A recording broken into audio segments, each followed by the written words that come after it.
Hi and welcome back to Kanji Master. Today's kanji will be based around this character you see in front of you, which we've previously referred to as Raphael Sai from Turtles and such things as City.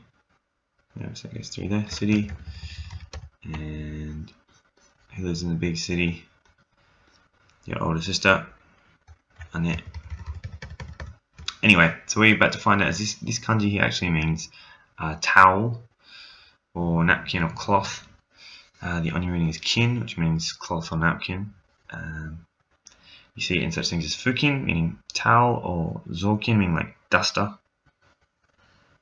It's pretty easy to draw, exactly as you'd imagine. That's it.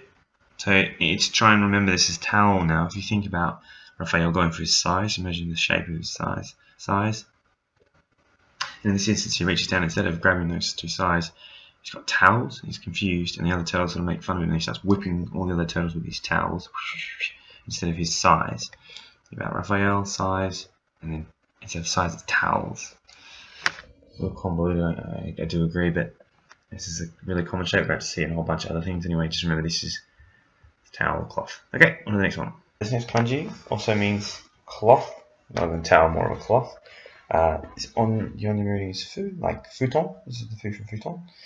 And the kunyo reading is nunon, which is like means cloth, or noji, cloth, which I'll show you how to draw shortly.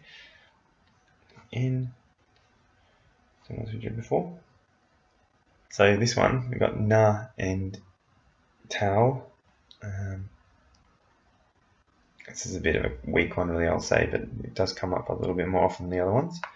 If you can imagine that someone tries to hand you, after maybe Raphael's finished beating everyone up with his sai/towel, he hands it to you, he goes to hand it to you, and you say, nah, I have a cloth, and you use your cloth instead.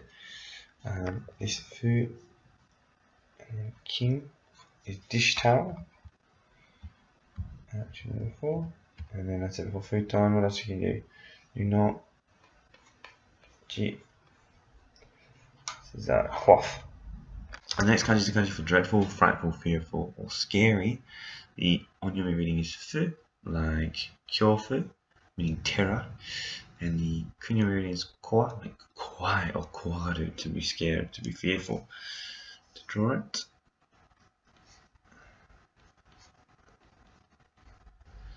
so essentially we have the same symbol for cloth on the right here. On the left hand side, you can't refer to this as fish sticks. Like, it's kind of hard to remember, but for me it's really hard to forget.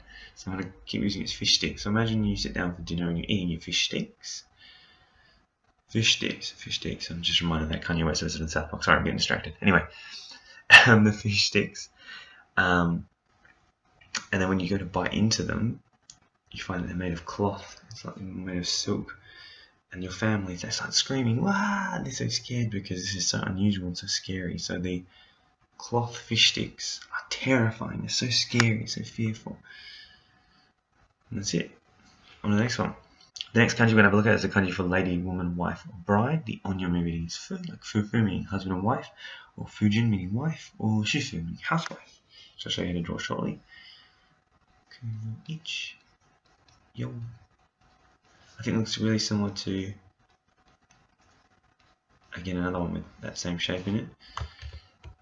Kairi, kairu, or kairi, the ri, no ri, this time's a woman. So when you return home, who's the woman when you return home? It's your wife.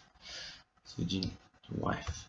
Or the Lord's wife, shifu, doesn't do any work, she doesn't have a job because she's married to the Lord. Shifu, housewife. So that helped a little bit. On to the next one. The next kanji means hope, request, beg, pray, rare or few. The onyo reading is ki, like kibo, meaning hope. And the kunyo reading is mare, meaning rare. To draw it, it's like very similar to the katakana ne. There we go. It's not perfect. As all my kanji are terribly drawn, but let's bar low, shall we? Kibo. So in this one we've got cloth at the bottom, and we've got an X, or the me, at the top here. So to try and remember it, let's think about, you fall into a hole, and on the floor of the hole there's like this big cloth. On the cloth is an X, and what you think you realise is you're looking at the cloth, this is not a normal cloth, this looks like kind of like a map. You know, you've got all these like things, maybe like paths or something. You think, oh, maybe this is a way out of this hole, this is my hope. So you're hoping, imagine how hopeful you'd be if you saw a way out of your terrible situation, falling in this deep hole. Well, and that's it. On to the next one. I would say that's quite a weak story, I know, but however, this is actually one of them. Recently, I've been learning quite rare kanji. This is actually quite a common one, I think. Seems quite often. So on to the next one.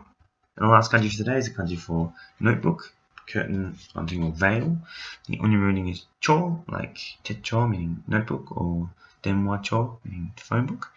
Kunyo reading is tobari, which means like curtain or bunting. To draw it.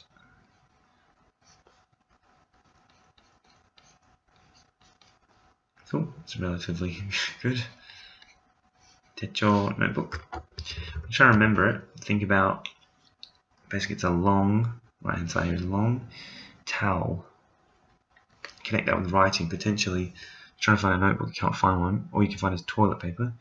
So you end up writing out this, instead of being able to fold it, you have to, instead of being able to close it, you have to fold it over. So you've got this really long note. So your notebook next to your bed or wherever you keep your notes, maybe in class, isn't a normal piece of paper. It's a very long note, long piece of cloth or something like that. Is a long towel is your notebook, and that's it. If you're on a weak note, it doesn't matter. Catch you guys again tomorrow. Bye.